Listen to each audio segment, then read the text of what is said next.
Hey, what's going on, everyone? It's Joe Yoon, aka Joe Therapy, for Just Therapies, massage creams and lotions, and more products to come.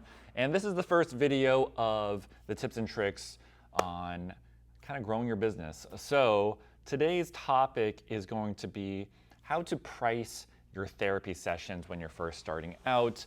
And I'm going to talk a little bit more about my experience. So I'm going to talk about massage therapy, but this applies to massage therapists, physical therapists, chiropractors, anyone who's trying to build their own practice. So even though I might reference massage stuff, it applies to, or at least the principles apply to every business.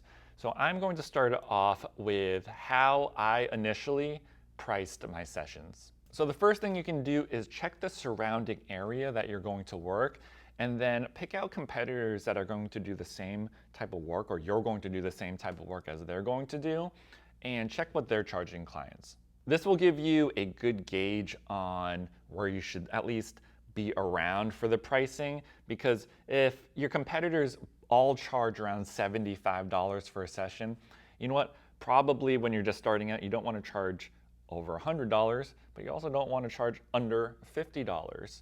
So being around that range is going to be great. So what I ended up doing personally was, when I looked at my competitors, I saw their price point, and they were very similar to the couple competitors that I saw, and I ended up actually discounting a session about $10. So let's just use a $75 price point because it's pretty realistic for a therapy session or a massage therapy session. And let's say it was 75, I went down to 65 to start. And at least if someone was trying to compare the two and price is a hurdle for them, there is less resistance at the $65 amount. But one question I always get is, aren't you devaluing your worth as a therapist if you price too low? So I've thought about this, and I actually used to be in the other camp. I used to say price high because you're worth it.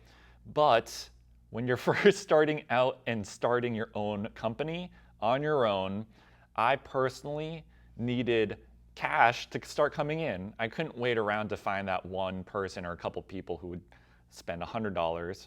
I had to get some money into the door so I could pay my bills. So even though I believed in high price is what you're worth, and if you can justify it, that's even better. But if you don't have any clients or you're struggling with clients, you need to get a big client book. You need to start getting a filled out schedule. So for me, it made sense to price it a little bit lower, start getting people in the door, over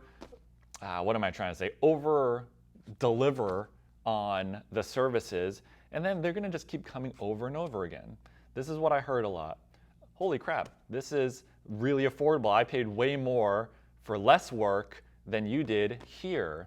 I'm going to start telling all of my other friends to come see you instead of the person they're going to, because you're giving us more value and it's also less expensive. So that's how I started my book. And for me, I actually rather be fully booked at a lower price point than having a lot of gaps in the book at a higher price point. Also, having more clients at a slightly lesser price point is going to be more valuable, in my opinion, than having half the clients at a slightly higher price point, because if one of those clients leaves at the higher price point, your bottom line goes down a lot more than if you just lost one client at a lower price point. There's also the perception that you're a lot better if you have a full out booked schedule. So if someone's trying to get into for a session and you are fully booked and they can't get into a session for a week or 2 weeks, then they know you're good and they're going to want to work with you even more. So that's how I priced out my sessions when I was first starting out. So just to review, I checked the area that I was working in, I checked the competitors, and then I went to just a slightly lower price point as them, just to get the people in that were price conscious. And then once that happened and I built out a client book and I was scheduled out, that's when I ended up raising the price. I didn't raise it immediately, but after about a year or so, just under a year, I raised it $10. And then after maybe 8 to 10 or 8 to 10, 8, 12 months, maybe to a year later, it was around that time, I bumped it up another $10. And then I raised it up another $10 just because my client book was staying the same, but I just didn't have enough time to fit more people in. So that's when I justified it and I raised up my price. So that's personally what I did on pricing my therapy sessions when I first started out. Would love to hear everyone's opinion on it, and if you liked it, or do you think there could have been somewhere where I could have adjusted something, or maybe you had a different experience doing a different type of pricing. So let me know. It's all about building a community and helping each other, because one thing might not work for you and one thing might not work for me.